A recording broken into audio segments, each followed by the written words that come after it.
Welcome, everybody. Thank you so much for being here. My name is Taja Eisen. I am the editor-in-chief of Orion, and I'm really excited to welcome you to this celebration of our autumn 2025 issue, The Natural Rhythms of Hip Hop. This issue continues Orion's longstanding tradition of exploring environments of all kinds, built environments, natural, social, or otherwise. And in our latest issue, we turn our ears to the sonic landscapes of hip hop. The writing and the art inside this issue gives voice to the genre's geographic and musical roots. It explores the ways that they intertwine to create a vivid and varied sense of place. And you can learn more about this issue and read some of the pieces inside of it by picking up a physical copy or by visiting this link, which I'll drop here in the chat for you.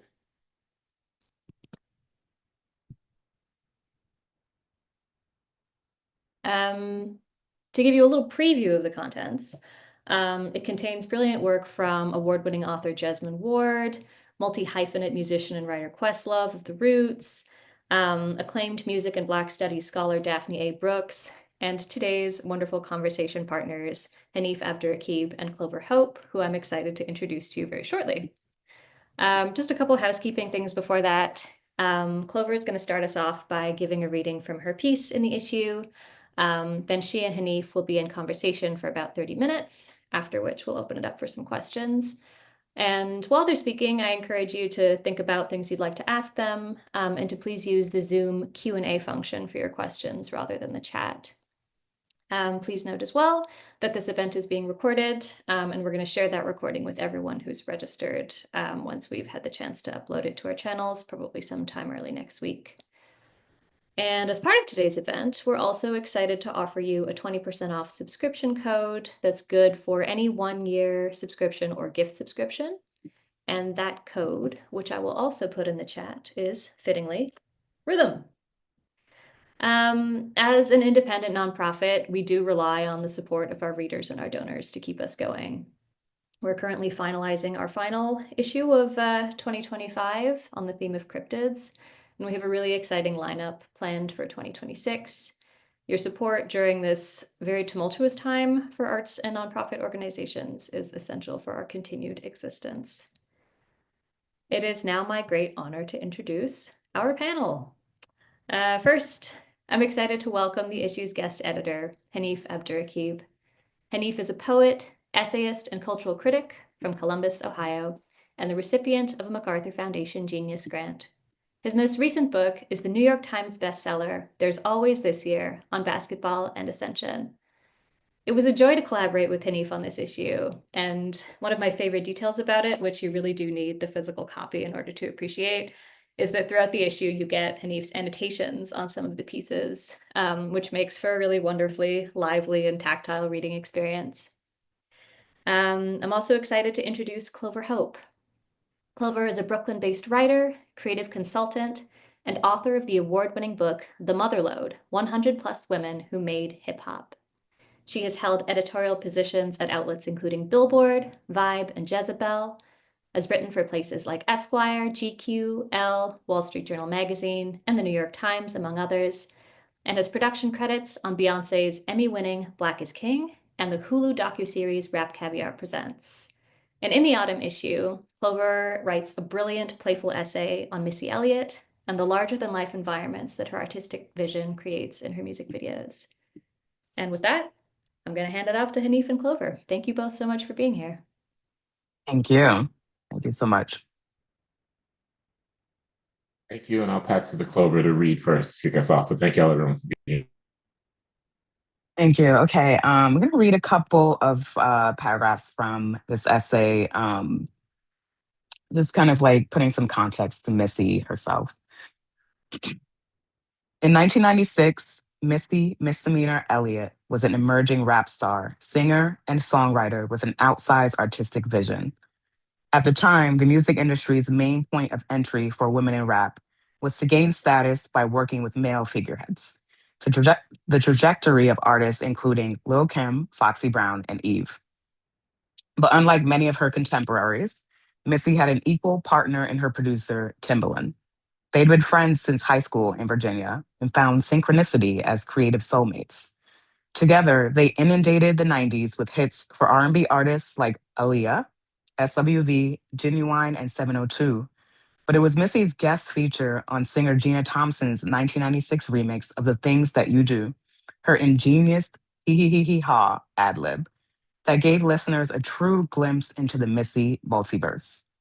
The following summer, she released her debut album, Super Duper Fly, under her own imprint, The Gold Mine Inc. via Elektra Records. The lead single, The Rain, Super Duper Fly, crash landed into the pop music landscape like cultural shrapnel from another dimension. In both Peebles and Missy's hands, rain is sonic texture that can haunt and seduce. But for Missy, the rain felt less like a metaphor for memory and more like armor. Timbaland samples and submerges Peebles' vocals under a thick, ostentatious bass line. New mood, new arrangement, same plimp plop timbala in the background, as Missy stuffs her staccato verses into the tight spaces between the beat, claiming negative space. Peebles' original lament, I can't stand the rain against my window, gets recast as a minor setback on an otherwise music in the background on an otherwise glorious beach day. Looks like it's about to rain. What a shame. Missy's flow is cheeky, elastic, carefree. She's breaking up with the dude first, preemptively deflecting as an act of self love. She smokes hydro during the downpour and shrugs it off. Chill, I got my umbrella. My finger waves we daze, they fall like Humpty. Despite never breaking into the Billboard Hot 100, though the song did reach number 4 on the hip hop and R&B songs chart, The Rain became an instant flashpoint in Missy and Timbaland's early discography, imprinting a style that would soon propel pop toward a hipper, more high-tech sound that dominated the next millennium. While hip hop rapidly ascended toward its cultural zenith, Missy's music felt effortlessly prescient and fresh. New money rappers projected the illusion of wealth as a means of empowerment, but Missy was different.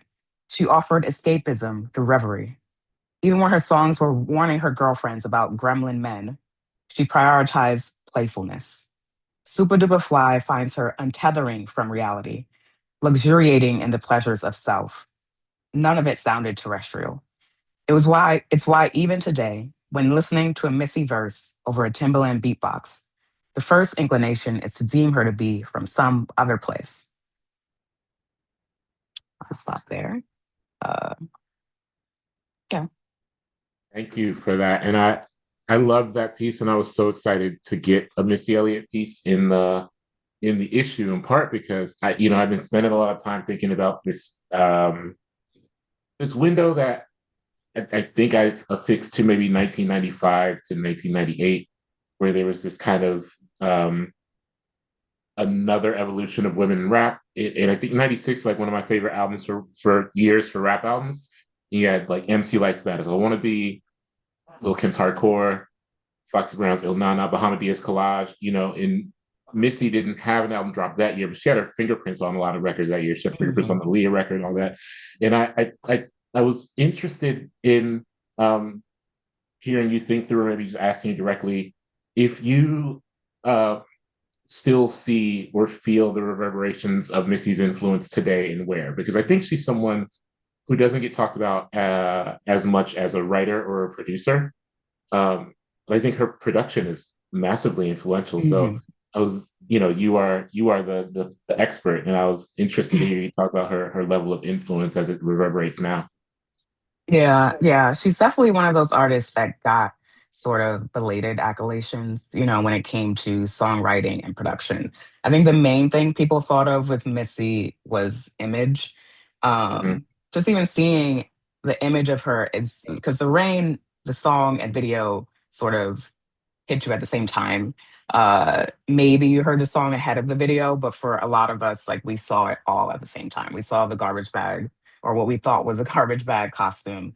And so when I think of her influence, I think of the image first. Her, this idea that she was this music video sort of like savant, just kind of shepherding hip hop into a more kind of like playful age when it came to presentation. So I think that's what, in terms of influence, people think of that first, like the Missy Elliott video. But there's also, like you said, the sound, the production, the songwriting, and this package. I guess I think of it as like a package, like this Right. kind of multi-layered presentation of imagination in a way. Like she, manifested her imagination, or she expressed it and made it real and tangible for us.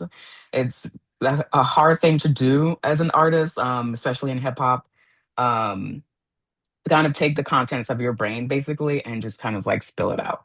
And I think that is the influence. A lot of, that intangible kind of like expulsion of imagination that I don't think you can really put a finger on it. And so you see that in people like Tyler the Creator has like referenced Missy, Adochi has referenced Missy, Ups, Nicki Minaj very like directly, just in this it's this sense of playfulness and just being able to let yourself go and just allow for the weird and the kind of things that don't make sense in your mind and allowing that to not make sense.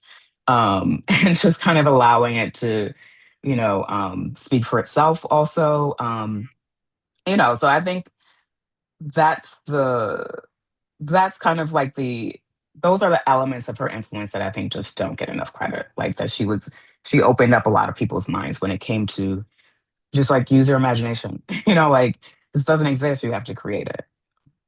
One of my favorite parts about the essay was the close reading of Hype Williams in The Fisheye Lens, Right. which I love Hype Williams. Like I think what I appreciated about the essay, among many other things, was just the close attention paid to the music video because I'm someone who still loves music videos, and I think there are still Yeah.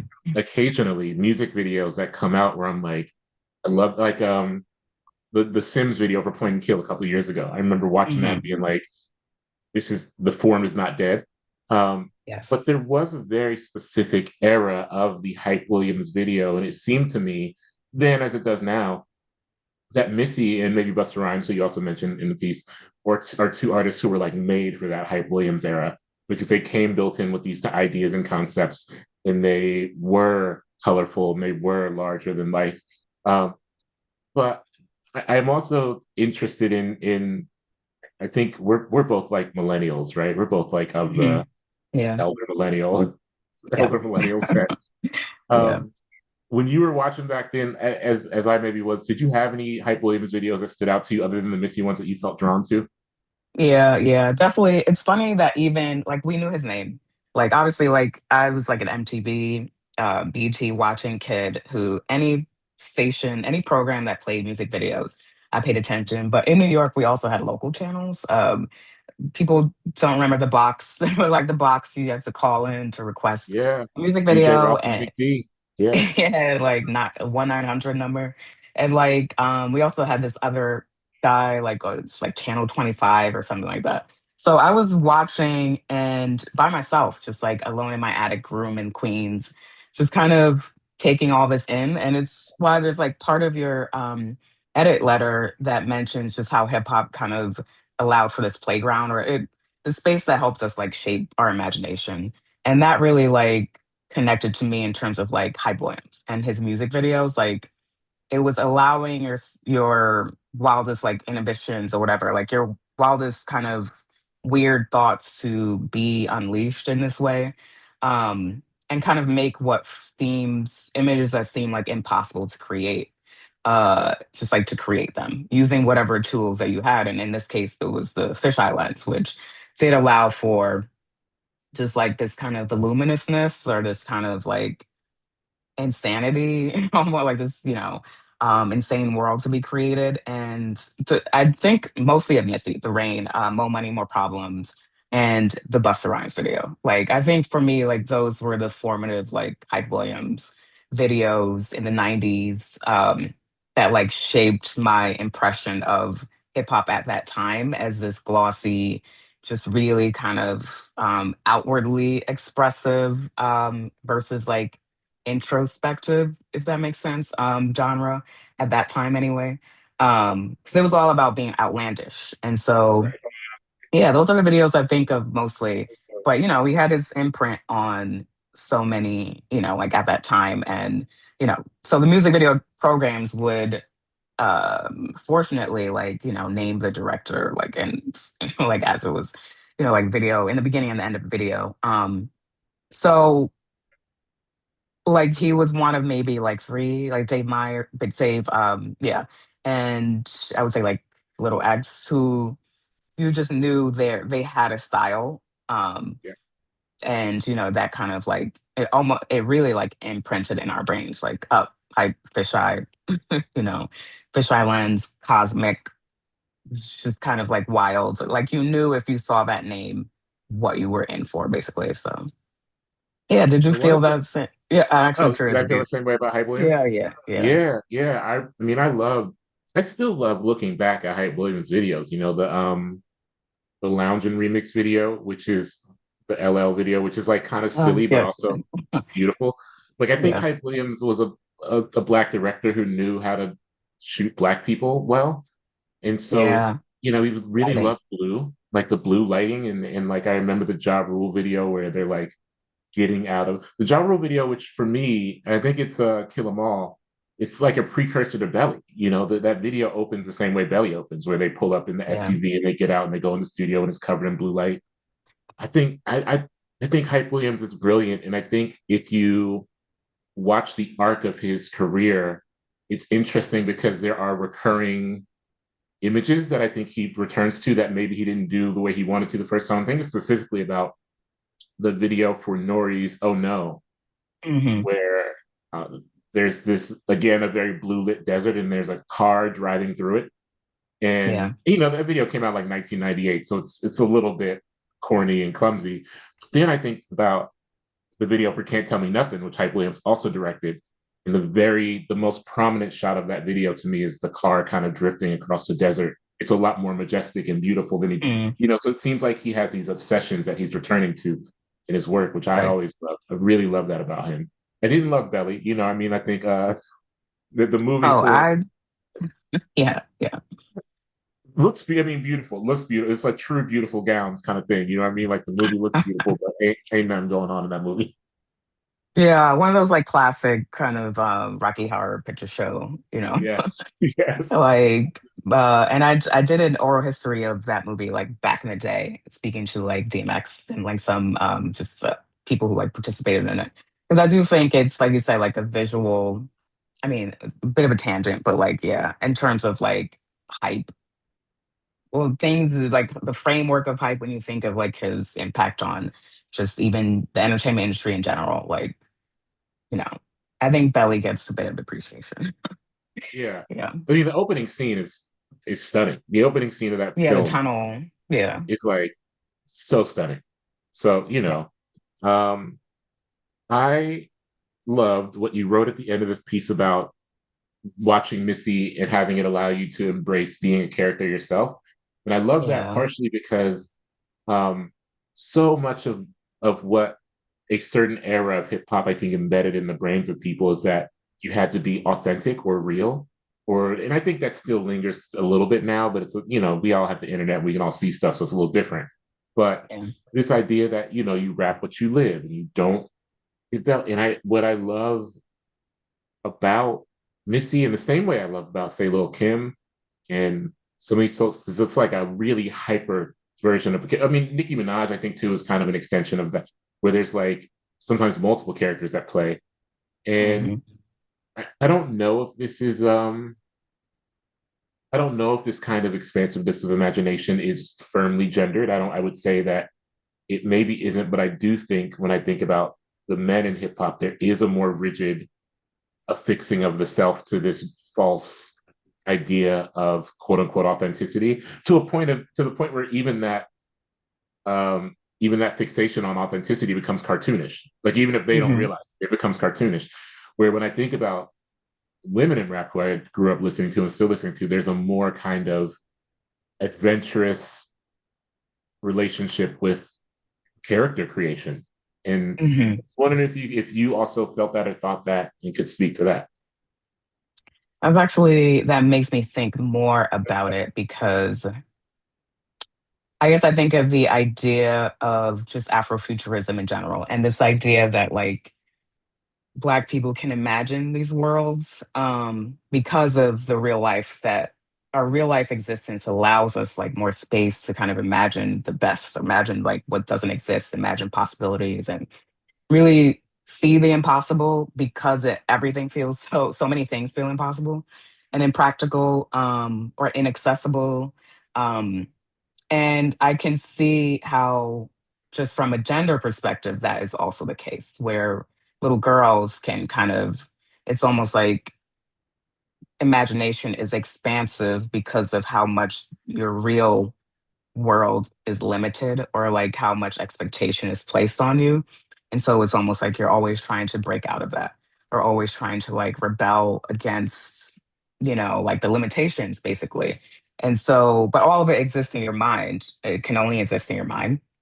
Um, and so yeah, like I think when I was younger, like, I just instantly, I imagine like, playing with dolls and putting on outfits that didn't make sense. Like in the essay I mentioned, me and my sisters made clothing out of like the black electric tape, basically, and pretended that it was leather. And so we just pasted it and like basically designed little outfits, almost like a Project Runway kind of, style makeshift outfits for like dolls. And like, we're all kids like do imaginary play.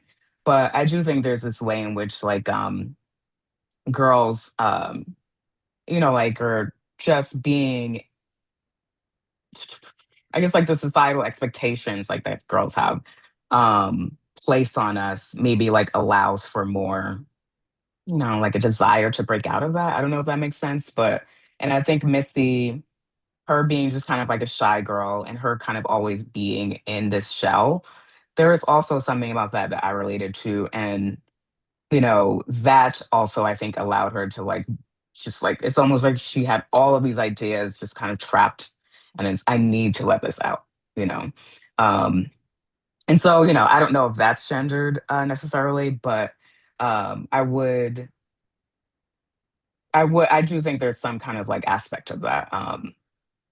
I think I would have to that's making me think more about it actually. Yeah, yeah.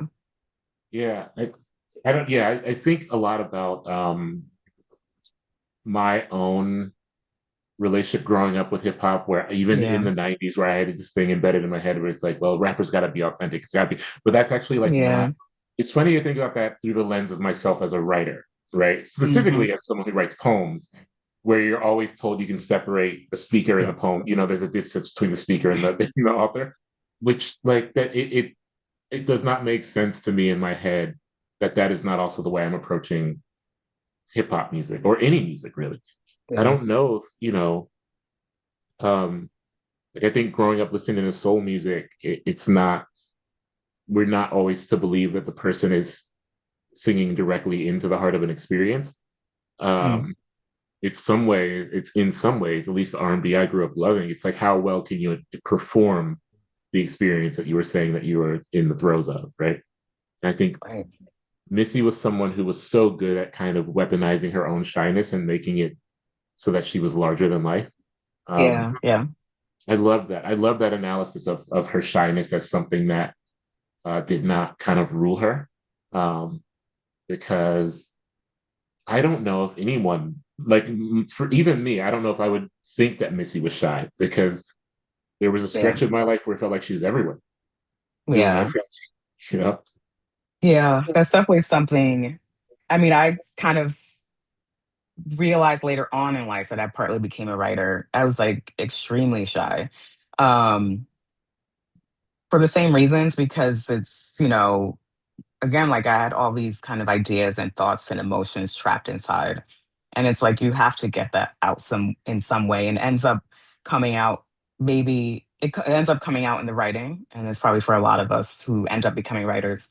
Um, and I imagine that for Missy, like it was just the same. Like it wasn't shyness as like this like thing that prevents her from going out in the world, but this thing that allowed her or made her want to bring people into her world and like into her universe. And like I need you guys to see what's going on up here because it's a lot, you know. Yeah, yeah. Before I ask another thing, I'll say if Yeah. you, for the folks who are here, if you have questions, put them in the little Q&A box. Um, they can be about the issue, about hip hop in general.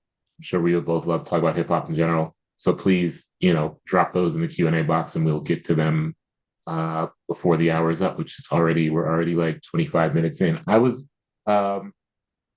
I think a lot about that cohort of artists, the Genuine, Timbaland, Missy, you know, Static Major, like these folks who kind of created a sound.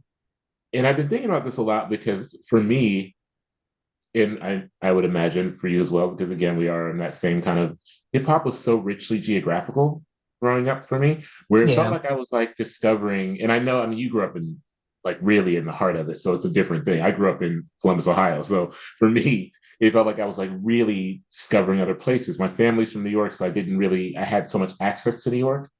Um, but I remember UGK, like hear UGK for the first time, and Ghetto Boys for the first time, and Outkast, and when the G Funk thing was happening, I had not been to any of those places. And so it felt to me like these were these gigantic mythological places. And within them, there were these crews of people who were almost defining the moving forward of that sonic landscape. It be it Timbaland and Missy and those folks and Super Friends and all them out in Virginia, Dungeon Family out in Atlanta, um, all of these things. Do you think that's something that has completely gone away? And I mean the sense of geographical wonder that we can have as listeners, where it's like, I've never been to this place and I'm granted real access to it. Additionally, this kind of crew-based ecosystem where people are working together. And I don't mean just like a group. I don't mean like Ray Shremmerd or like a rap group. I mean like Right. a collective. Factions. Yeah, yeah, Yeah. yeah, factions. Yeah. Yeah, I do think as with many things, I guess, like the merging of cultures, like the internet allowing for that, has erased some of the regionality. Because yeah, like growing up, it was such a big thing to hear Outcasts, and to not only hear Outcasts, but to see, like again, like those videos, and be able to you know, basically like see the world that they were rapping about, and this idea of Atlanta or just the idea of Compton and LA and Long Beach. Like I had an idea of all of those places before I ever went to any of them or visited any of them. Um, and I do think that this period in the late 2000s, 2010s, where like internet rap and like blogging and that kind of era, the blog era of hip hop, kind of uh, just kind of made it less of. I guess maybe it's almost refer like more of a Pangea. So like that does like erase the maybe like need for it creates like a hybrids, all these hybrids. So rapping and singing like overlapping, or rap and R&B like overlapping even more. I One really kind of keystone moment for me is ASAP Rocky, just kind of coming out of New York, but sounding like he was a bit from the South, or like sounding like no, he didn't really sound like just New York. Not to say he didn't sound New York, but and then we started getting more rappers like that who was like, "Where are you from?" I think you couldn't really kind of tell where they were from.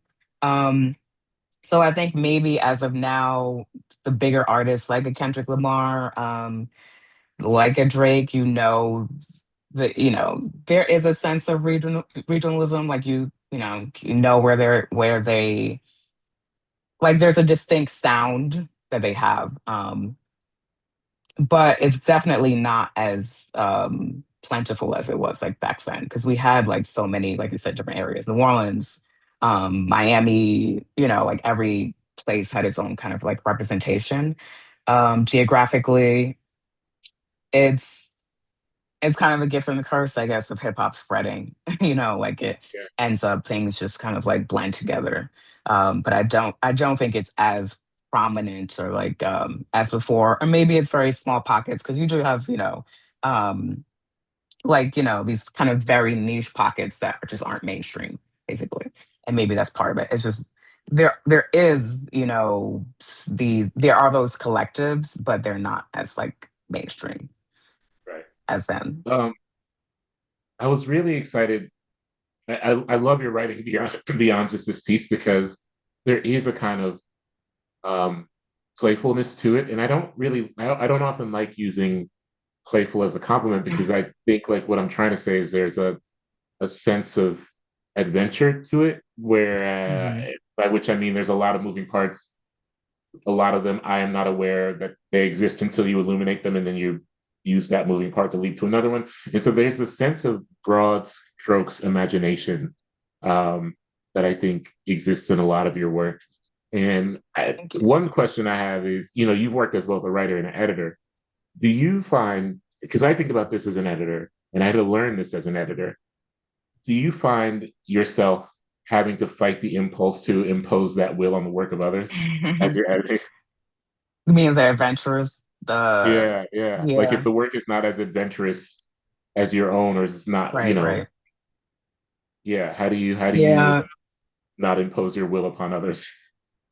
I guess it's a dance because I think the thing about imagination or that impulse is that it is hard to kind of contain. And so it's almost like you see someone else playing on the playground and they are welcoming you. You're like, oh, I want you to like join and like play with me. And so there's part of me that enjoys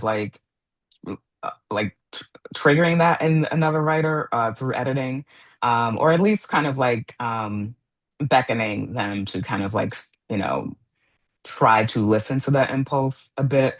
I just enjoy reading pieces that just have a sense of like levity in some way. And that doesn't just mean like jokes or humor. It's kind of, it's just like this kind of like finding that like little spark that's in tragedy. I think that's always interesting. Like, how do you this thing is so tragic. Like, how do you kind of make it light in some way? I just really think of like Michaela Cole's show, I May Destroy You, and she's talking about like consent and like this really, really kind of traumatic assault that happened to her. But the show is so funny. Like it's like, Incredibly and funny. that's Yeah. yeah, and that is what like as writers, I think is the challenge is to kind of like find to go in that direction. So I think as an editor, I try to and as a writer, like I try to kind of lean into that impulse because I think it results in like a more interesting curving journey for the reader, like someone who's reading it.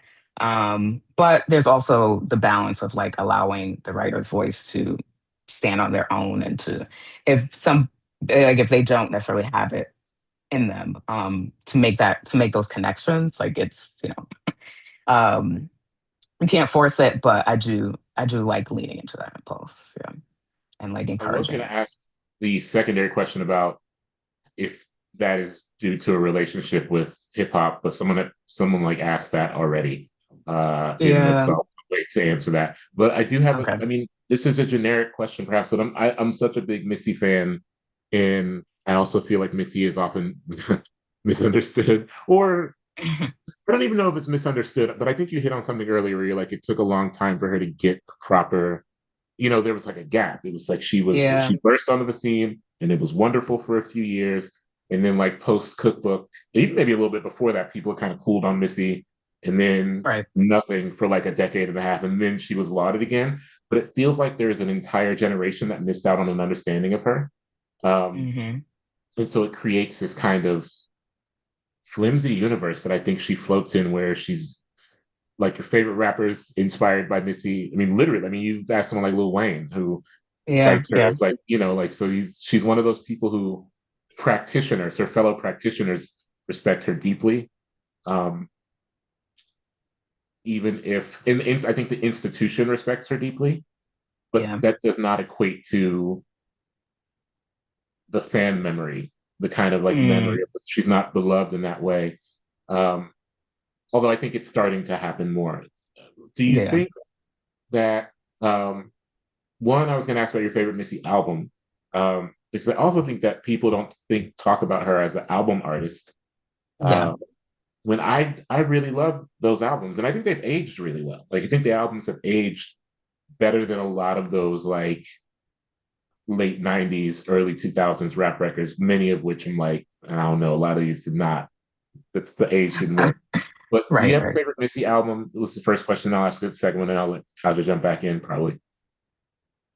I'm just like really cliche, but the first one really is, and maybe because it was so kind of like in terms of my coming of age story and my me being introduced to hip hop in the like mid '90s to late '90s as a teenager, like that is my just kind of nostalgic connection to it.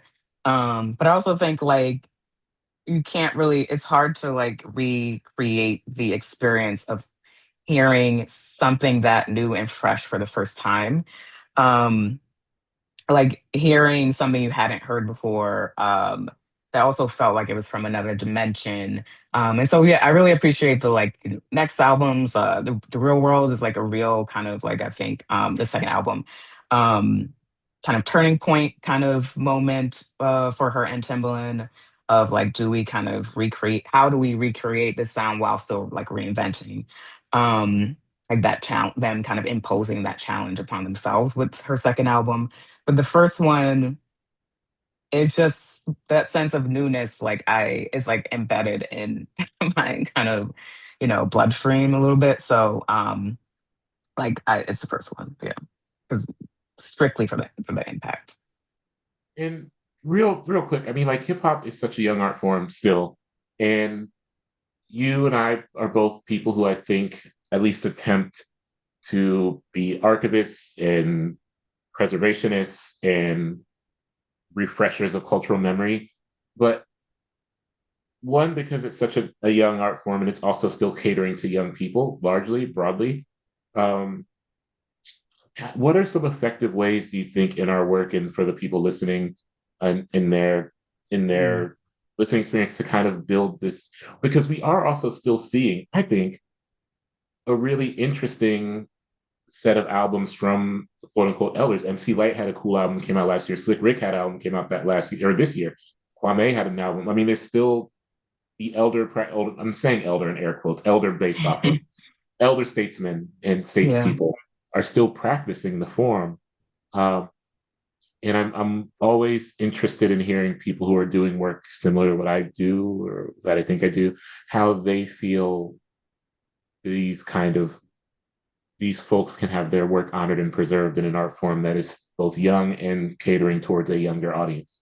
Mm. Yeah, I think it's like engaging with the material, like re-engaging with it in the same way that we do with movies, like there are certain movies that you go back to where you're like, oh, like I would let me rewatch this, kind of. And I think that practice is still important, like, but it kind of gets lost in the stream of like endless music that, nowadays. Like go back and just listen to the rain on repeat and just kind of be immersed in it, and then tell somebody about it because it's as much as like part of this work of archiving and like kind of preserving is to share, and like sharing with whatever network that you have. So yeah, I think like this act of rediscovery can still be like really powerful. Okay, I'll let you jump back in. Sorry if we talked too long, Taja. I'll let you No, jump back in. that was perfect and fascinating. And I selfishly am going to ask my own question first before I get into the Q&A box.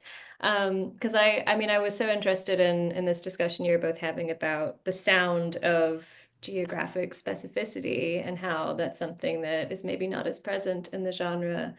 And I'm curious, I guess, with that transition away from the specific sound of a place, what is it now in a piece of music that makes that sonic length or that makes it sort of come alive for you in the absence of that?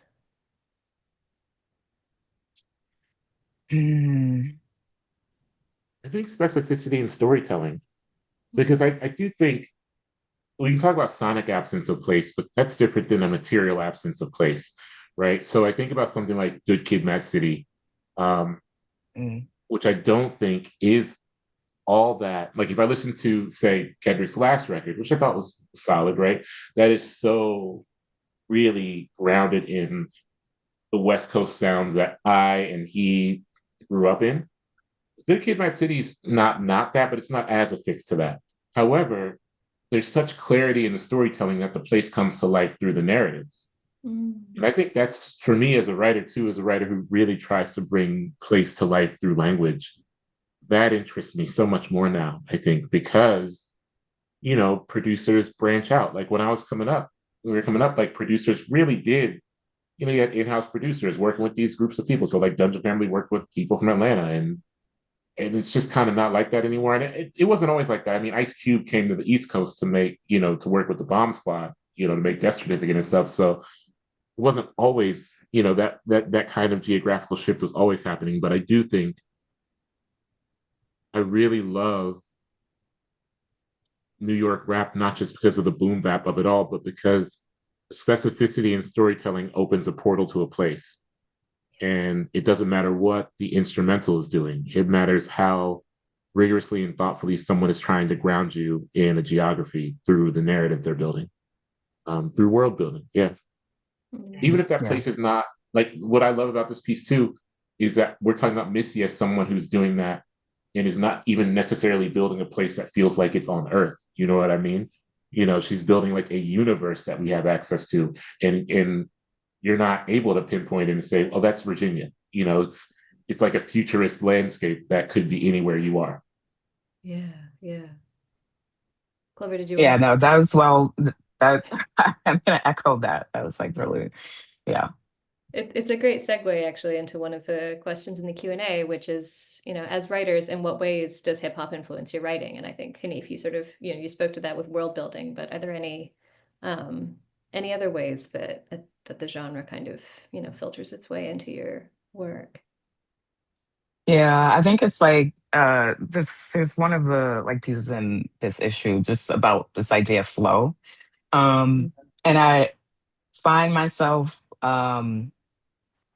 making that editing note often in like when I'm editing another writer's piece or when I'm rewriting my own work. I think of flow and like the musicality of the writing a lot. And part of that is just one, my just connection with music in general, but hip hop and the flow of like from one bar to the next, or like from one kind of like part of the story to the next. Like, yeah, I want the piece to move, like, and feel like fluid and not, like chaotic, So that's really like a bedrock of just how I approach writing in general. I'm just always thinking of flow and and rhythm and flow. And um, I think also just like I'm piecing together this thought, but like, yeah, just I think the flow aspect is just like the lyricism of a piece of writing is really, really like important to me. Like not just kind of getting the point across, but like how like really like the poetry of it. So yeah. Yeah. I mean, I think the way I read my work out loud is informed by like I take the reading of my work out loud very seriously. Yeah. Um, and I think that is a part. I also came up in performance poetry and poetry slam, and so when to talk about like regional dialects, like I came up that poetry still had that. Performance poetry still had that. So like poets from New Orleans sounded a certain way, and poets from Detroit sounded a certain way. That was not. But I take the reading of my work very seriously, and I think about it in terms of all of the things that with MCs I love, things like breath control, Mm. things like building a rhythm, building up and building up. Um, I think those, it's funny. I think about my first lesson in literature as a kid, even though I didn't know it was lesson in literature. Uh, I was the beginning of MC Lights Light as a Rock. Milk D asked the question, like, do you understand what it means to be Yeah. light on the ride? It's a metaphor explaining how heavy the lady is. And I remember being in the car with my dad in my brother when my brother was playing that song. My dad was like, "That's not a metaphor, though; it's a simile." And the two of them are going back and forth as opposed to like whether light as a rock is a metaphor or a simile. And I'm like 6 years old, not realizing that I'm getting my first lesson in literature through hip hop, which is great. I think it actually is a simile, though. Honestly, I think my dad might have been correct. Light as a rock, yeah, yeah. It might be a little of both, but like, yeah, same thing. Yeah. Like the thesaurus. I also think of just word usage, word choice. Like, oh, Mm-hmm. why this MC choose to use this word versus that one, or like a punchier word versus like a very like light one, or something that's a little bit like words have, you know, can be soft and words can be hard. And I paid attention to that a lot as just like hearing hip hop. It was like, okay, this song sounds more intense because they're using these words versus, Mhm. these more flowery, like flowing, soft words, So yeah, in that way too. Um, Yeah. Or inventing, a word that inventing, didn't like I think of the ficky ficky ficky moment in your piece. yeah, Like nothing else would have yes, done it except the word that she created to do it. exactly. Um, Yes. Another question from the Q&A box that I like quite a lot. Somebody asks, I once heard Emily Rabateau say that every writer is an environmental writer. The point, I think, was that we don't write in a vacuum. When we write, we're writing against a backdrop of heat, floods, etc. Can you please comment on the corollary to musicians? How does the environment show up in hip hop? It's a great question. That Really good question.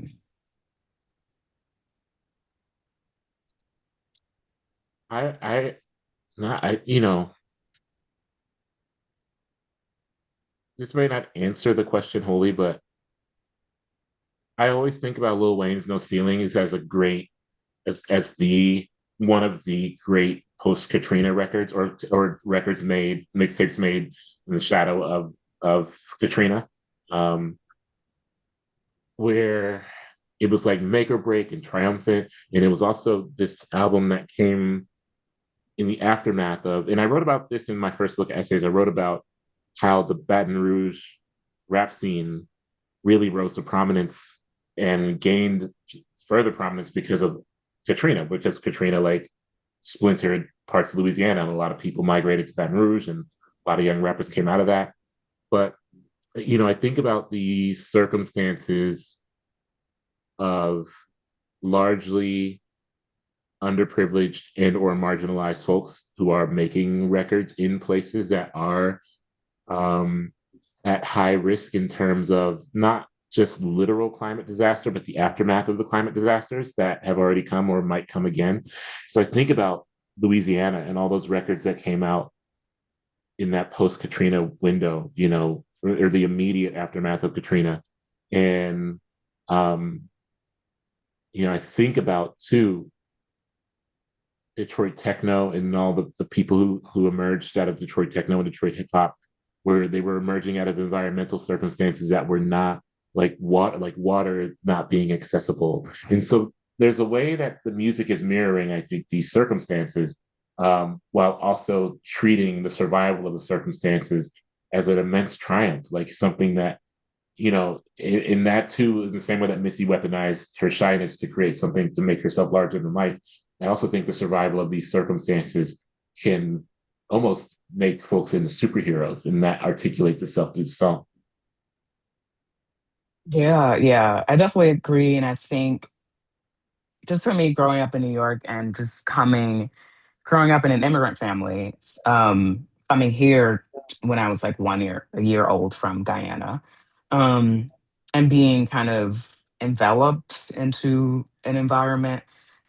New York is just a type of city in any borough that like forces you to interact with the environment. Like noise is going to come at you. Like you can't, like it's not quiet, like it's not serene. Like you're kind of being blasted. The environment is forcing its way into your world a bit, and then you have to combat something. You have to like almost like, all right, cancel noise. You have to cancel the noise or engage with it.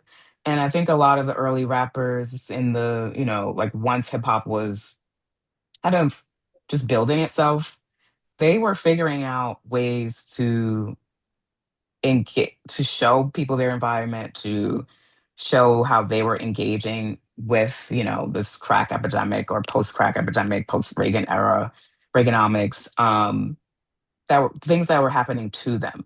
And so I think of that, like environment is this thing that exists. And it's also like nature, like this thing that it kind of like forces you to interact with it either because it's too pretty or it's too ugly or it's too much, it's too intense, or it's like calling for you to like touch it in some way, or like it's so like the flower is so pretty, like I have to like I need to like touch this.